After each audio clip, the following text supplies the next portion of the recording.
तीखी बहू। एक छोटे से शहर में एक मंजू नाम की लड़की अपने माता पिता के साथ रहती थी।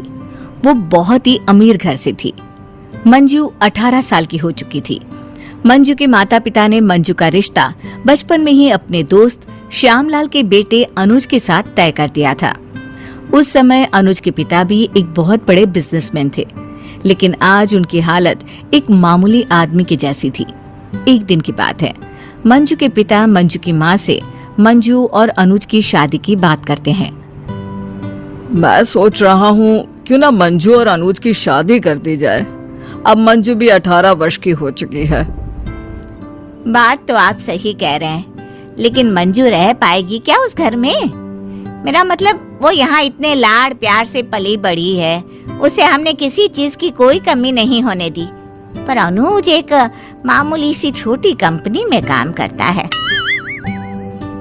देखो मंजू की माँ, वो सब ठीक है, पर मंजू की शादी होगी तो अनुज के साथ ही।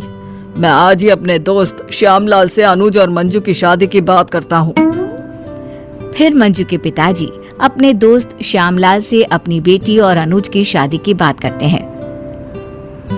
भाई श्यामलाल, अब दोनों बच्चे बड़े हो चुके हैं, अब इनकी शादी कर देनी चाहिए। वो तो ठीक है, पर एक बार तुम अपनी बेटी से पूछ लेते कि उसे मेरा बेटा अनुज पसंद भी है या नहीं।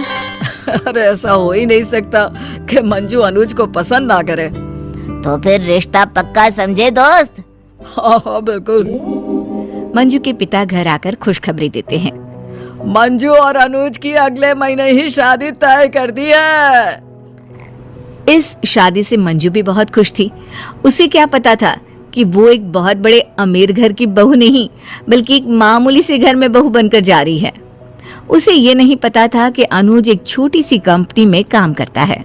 और फिर वो दिन भी आ जाता है जिस दिन मंजू और अनुज की शादी होती है। मंजू दुल्हन बनकर अनुज के घर आती है और अनुज की माँ आरती की थाली से मंजू का स्वागत करती है। आओ बहू, तुम्हारा स्वागत है। मंजू अनुज का घर देखकर हैरान रह जाती है। इतना छोटा सा घर, इतने छोटे से घर में मैं कैसे रहूंगी? फिर अनुज की माँ मंजू को उसके कमरे में ले जाती है। बहू, ये तुम्हारा और अनुज का कमरा है, आराम से रहो यहाँ बेटा। आराम से मैं यहाँ क्या खाक रहूंगी? कितनी गर्मी है यहाँ। अरे कोई एसी तो चला दो। बहू, हमारे घर में एसी तो नहीं है, कूलर है। कूलर से काम चला लो ना बेटा। ये पिताजी ने भी कहा भीख मांगो के यहाँ मेरी शादी कर दी। मंजू जैसे तैसे पूरी रात निकालती है और अगली सुबह अनुज की माँ मंजू से पहली रसोई बनाने के लिए कहती है। माँ जी, आप ये कैसी बात कर रही हैं? मैं और रसोई? अंजू की माँ कुछ नहीं कहती और खुद रसोई में खाना बनाने चली जाती है। जब खाना बनकर तैयार हो जाता है तो सबको खाना परोसती है। जैसे ही मंजू खाना खाती है, छी, कितना गंदा खाना है, मैं इसे नहीं खा सकती। मंजू ऑनलाइन अपना खाना ऑर्डर करती है और खुद अकेले ही खा लेती है। अगली सुबह अनुज सुबह जल्दी उठकर अपने ऑफिस चला गया था। घर में बहुत सारा काम पड़ा था, तो अनुज की माँ मंजू से कहती है, अब बेटा इतना सारा काम पड़ा है घर में, तुम जरा रसोई में जाकर खाना बना लो ना। खाना? ये मेरे बस की बात नहीं है माँ जी, मैं खाना नहीं बना सकती। आप मुझे खाना बनाने के लिए कह रही हैं? अरे आप खुद क्यों नहीं बना लेती खाना? अच्छा ठीक है, तो फिर तुम कोई और काम कर लो। मुझे समझ में नहीं आता, आप मुझे काम करने के लिए क्यों कहती हैं? आप कोई काम वाली क्यों नहीं रख लेती? मंजू बेटा, अब तुम्हें तो पता ही है ना, अनुज एक छोटी कंपनी में काम करता है, उसे उतने पैसे नहीं मिलते कि हम एक काम वाली रख ले। ओह, तो आप लोगों ने मुझे काम वाली समझ लिया है। मंजू घर का कोई काम नहीं करती थी। उसे तो अपनी सास पर जरा भी दया नहीं आती थी। वो बेचारी सारा दिन काम करती रहती और मंजू आराम से बैठकर टीवी देखती रहती। फिर कुछ दिन ऐसे ही चलता रहता है। एक दिन अचानक अनुज की माँ की तबीयत खराब हो जाती है और घर का सारा काम यूं ही पड़ा रह जाता है। ये देख मंजू को बड़ा गुस्सा आता है। घर का कितना सारा काम पड़ा है। तभी मंजू की सास कमरे से आवाज लगाती है, मंजू, मंजू जरा एक गिलास पानी तो पिला दो। मंजू कमरे में जाकर देखती है कि उसकी सास पलंग पर लेटी हुई है। बहू, आज मेरी तबीयत कुछ ठीक नहीं है। आज घर का सारा काम तुम्हें ही करना पड़ेगा। मुझे तेज बुखार है, मुझे एक कप चाय बनाकर पिला दो।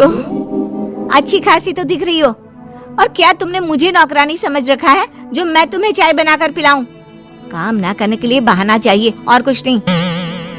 फिर मंजू की सास तबीयत खराब होने के बावजूद भी उठकर घर का सारा काम करती है और मंजू के लिए खाना और चाय भी बना कर देती है। जब शाम को अनुज ऑफिस से घर आता है और अपनी माँ को बीमार हालत में घर का काम करते हुए देखता है।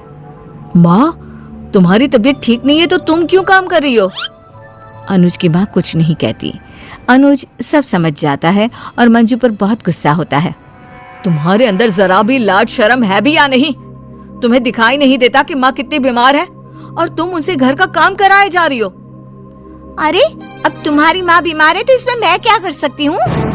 तुम्हारा कुछ नहीं हो सकता।